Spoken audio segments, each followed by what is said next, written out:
নমস্কার, আপনারা দেখছেন সংবাদ টুডে। ফরওয়ার্ড লাইন শক্তিশালী করতে ইস্টবেঙ্গল তাদের প্রাণভোমরাকে পেয়ে গেল বলা যায়।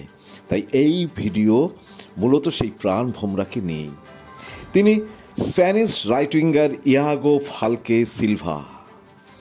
লেফট উইঙ্গার ও অ্যাটাকিং মিডফিল্ডে খেলতে পারেন 34 বছর বয়সী 5 ফুট 9 ইঞ্চি উচ্চতার এই ফুটবল। কোচ কুয়াদ্রাত নাকি অনেক আগেই তাকে পছন্দ করেছিলেন। সূত্রের খবর, বেশ কিছুদিন আগে বিদেশ সফরের সময় তার এজেন্ট GG11 সঙ্গেও প্রাথমিক কথাবার্তা নাকি সেরে এসেছিলেন কুয়াদ্রাত। লোগরিগানি সংস্থা ও ক্লাব দুপক্ষই ফালকেকে নিয়ে আগ্রহী। তাই বলা যেতেই পারে ফালকের লাল হলুদ জার্সি পরা এখন শুধু সময়ের অপেক্ষা। 34 বছর বয়সী ইয়াগো ফালকে স্পেনের জাতীয় দলের জার্সি গায়ে চাপিয়েছেন অনূর্ধ্ব 17, 19, 20 ও 21 চ্যাম্পিয়নশিপে। তবে সবচেয়ে বেশি ম্যাচ খেলেছিলেন অনূর্ধ্ব 17-তে 12টি ম্যাচ, অনূর্ধ্ব 19-এ 8টি ম্যাচ। দুটি ক্ষেত্রেই তার 3টি করে গোল আছে। 2010 এবং 2011 সালে অনূর্ধ্ব 20 এবং 21-এ একটি করে ম্যাচ খেলার সুযোগ পেয়েছিলেন ফালকে। তবে তার কোনো গোল এই দুটি ম্যাচে নেই। ইউরোপিয়ান ফুটবলে ইয়াগো ফালকের দক্ষতা নিয়ে সত্যিই কোনো কথা হবে না।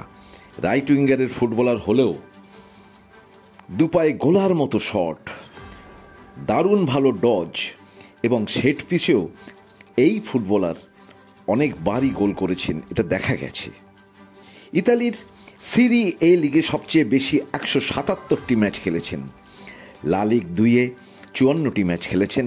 লা লিগ 1-এ খেলেছেন 28টি match. Premier League 2, Italy Cup, Champions League, Europa League, FA Cup, Copa কলম্বিয়ার মতো প্রতিযোগিতায় খেলার অভিজ্ঞতা আছে তার। ইয়াগো ফালকের প্রোফাইল এক কথায় অসাধারণ। বার্সেলোনা ও রিয়াল মাদ্রিদের যুব দলে খেলেছেন, বার্সার বি দলে, জুভেন্টাসের বি দলে, অনূর্ধ্ব 19 টটেনহামে এবং সিনিয়র দলে খেলেছেন রায়াকানো, জেনোরা,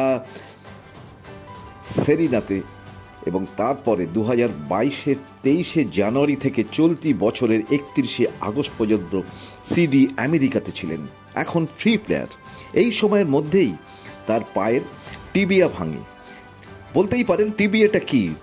টিবিয়া হচ্ছে পায়ের পাতার সামনের দিকের যে গোড়ালি আছে আপনার বাঁদিকে পায়ের, ডান পায়ের এবং বাঁ পায়ের যে গোড়ালি সেটা হচ্ছে আপনার ডান দিকে। সেই গোড়ালির ওপর থেকে হাঁটুর জয়েন্ট পর্যন্ত যে দুটি হাড়, তার একটি টিবিয়া, অপরটি ফিবুলা, এবং সেই টিবিয়াটি তার ভেঙেছিল। সেটা আজকে থেকে 5 মাস আগের কথা।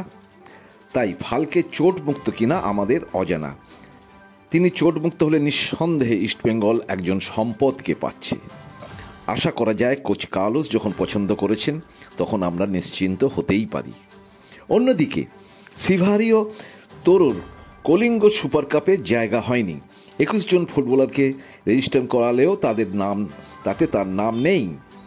ইস্টবেঙ্গল রওনা হয়ে গিয়েছে এবং পৌঁছেও গেছে ভুবনেশ্বরে। স্প্যানিশ ফুটবলারকে অর্থাৎ তোরোকে ছাড়ছে না এখনই ইস্টবেঙ্গল। রিজার্ভ দলের একাধিক ফুটবলারকে দেখে নিতে চাইছেন কার্লোস কুয়াদ্রাত, যেমন স্ট্রাইকার জেসন টিকে, মিডফিল্ডার তন্ময় ঘোষ, তন্ময় দাস। তবে মোবাসির রহমান লিয়েনের চেন্নাই এফসিতে যেতে চলেছেন যদি মেডিকেলি তিনি ফিট হন। এখন এই পর্যন্ত বন্ধুরা, আপনারা অবশ্যই এই ভিডিও লাইক করবেন, সাবস্ক্রাইব করবেন বেশি বেশি করে, এবং যদি ভালো লাগে, যদি আমাদের কোনো ভুল ত্রুটি থাকে তবে অবশ্যই তার মূল্যায়ন করবেন এবং কমেন্টস বক্সে গিয়ে কমেন্টস করতে ভুলবেন না। না, আমরা কিছুই মনে করব না, বরং আপনাদের এই কমেন্টসের প্রতীক্ষায় আমরা থাকব। সুতরাং আপনারা ভালো থাকবেন, সুস্থ থাকবেন।